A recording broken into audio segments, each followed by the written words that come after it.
இதுல இன்னொரு மெயினான குற்றச்சாட்டு என்னன்னா, துரை வைகோ இப்ப பாஜக கூட பேசிட்டு இருக்காரு. அங்க வந்து மத்திய அமைச்சர் ஆகணும் அப்படிங்கறது அவருடைய கனவா இருக்கு. அதற்காக காய் நகர்த்துறாரு. இதை அறிந்து கொண்ட திமுக தான் பல்லடத்துல அந்த முன்னாள் நிர்வாகி அப்புறம் இப்போ இருக்கிற 2 நிர்வாகிகளையும் இணைச்சு 3 பேரா ஸ்டாலின் தலைமையில இணைச்சுக்கிட்டாங்க.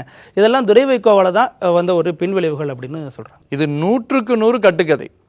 இது யாரோ வேண்டாதவர்கள் கிளப்பி விட்ட கட்டுக்கதை. இது இன்னும் சொல்ல போனா எங்களுக்கு எந்த அளவுக்கு இது கட்டுக்கதைன்னு தெரியுமோ அதே அளவுக்கு கூட்டணி தலைமையான திமுகவுக்கும் இது கட்டுக்கதைன்னு தெரியும். இப்படி ஒரு விஷயம் நடக்கவே இல்லை. சென்று ஒவ்வொரு இப்போ மண்டலம் வாரியா செயல் வீரர்கள் கூட்டம் நடந்துட்டு இருக்கு.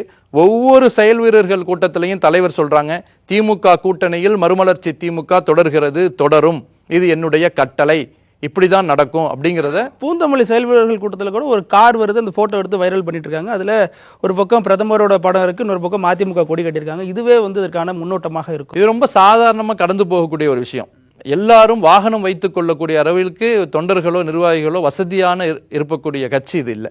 அப்படி இருக்கும்போது ஒரு வாடகைக்கு ஒரு காரை எடுத்துட்டு வர்றாங்க அப்படிங்கும்போது ஒரு அவசரத்தில் எடுத்துட்டு வரும்போது அதை கவனிக்காம வந்திருக்கலாமே தவிர அதற்கும் கட்சிக்கும் எந்த சம்பந்தமும் இல்லை. அந்த வாடகைக்காரர் அல்லது அந்த காருடைய உரிமையாளர் மாற்று கட்சியில் நீங்க சொல்லக்கூடிய பிஜேபியில் இருந்திருக்கலாம், அவருடைய புகைப்படம் வச்சிருக்கலாம். அதற்கும் கட்சிக்கும் எந்த நிகழ்விற்கும் சம்பந்தமே இல்லை. அது ஒரு வாடகை கார், அவ்வளவுதான்.